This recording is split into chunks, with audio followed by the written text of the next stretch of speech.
বাংলাদেশের মধ্যে এই প্রথমবার হচ্ছে এরকম একটা পরিস্থিতি হয়েছে যেখানে হচ্ছে গ্যাস কোথাও পাওয়া যাচ্ছে না।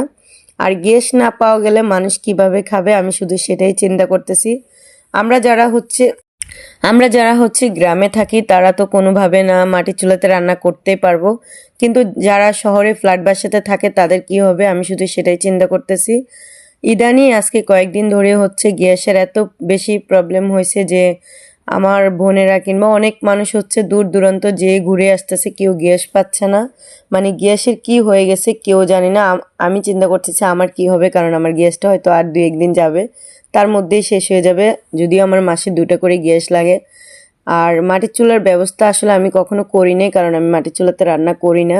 যদিও আম্মুর বাসা কাছে আছে, আমি রান্না করতে চাইলে করতে পারবো কিংবা ওরা আমাকে করে দিবে, কিন্তু হচ্ছে আমি আমার টেনশন করতেছি না। যারা হচ্ছে ফ্ল্যাট বাসাতে থাকে, যাদের হচ্ছে মাটির চুলার কোনো ব্যবস্থা নেই, তারা কি করবে? এখন কেউ বলতেছে গ্যাসের দাম আমাদের থেকে বেশি নিচ্ছে, সেজন্য হচ্ছে এরকম একটা পরিস্থিতি মানে তৈরি হয়েছে। আর কেউ বলতেছে যে গ্যাসের দাম বেড়ে গেছে, সেজন্য হচ্ছে গ্যাস কোথাও পাওয়া যাচ্ছে না।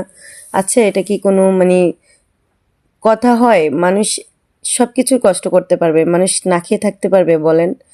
এই যে আমরা যারা গ্যাসে রান্না করি, যাদের গ্যাস ছাড়া চলেই না, তারা কি করবে বলেন? যারা ফ্ল্যাট বাসাতে থাকে তারা কি করবে? আমি মনে করি সরকার যেন এটা খুব তাড়াতাড়ি সমস্যাটা সমাধান করে ফেলে, কারণ অনেকগুলো মানুষের জীবনের প্রশ্ন।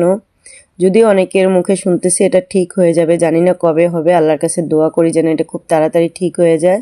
এবার বলি তোমাদেরকে আমি কি রান্না করতেছি। আমি রান্না করতেছি হচ্ছে চিকেন, আর হচ্ছে পোলাও চাল, আলু, গাজর, তারপর হচ্ছে কাঁচামরিচ, ধনেপাতা, টমেটো, যা যা লাগে সব কিছু দিয়ে হচ্ছে আমি একটা বিরিয়ানি রান্না করতেছি। বিরিয়ানি খিচুড়ি যেটাই বলে একটা রান্না করতেছি। শরীরটা অনেক বেশি খারাপ, তো সেজন্য হচ্ছে আমি একসাথে রান্না করে ফেলতেছি, আমার শরীরটা ভালো লাগছে না।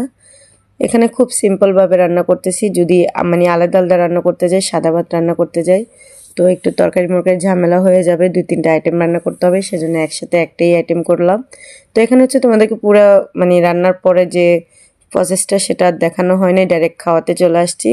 তো আমার চামচ দিয়ে খাওয়া দেখে তোমরা কেউ কিছু ভাববে না, কারণ আমি চামচ দিয়ে খাচ্ছি। আমার আসলে খেতে ইচ্ছে করছে না, আমি অল্প একটু খাবো, সেজন্য হচ্ছে চামচ দিয়ে খাচ্ছি। আর আমার হাতে একটু ব্যথা, সেজন্য। তো তোমরা আবার অনেকে বলবে যে চামচ দিয়ে খায় না, আসলে আমি চামচ দিয়ে খাই না, আমি হাত দিয়ে খাই, হাতটা একটু কেটে গেছে সেজন্য। তো সকলে আমার জন্য দোয়া করবে, সবাই ভালো থাকবে, সুস্থ থাকবে। আর আমার কোনো ভুল হলে আমাকে কমেন্টে জানাবে। আর গ্যাসের এই সমস্যাটা কি তোমাদের এলাকাতেও হচ্ছে?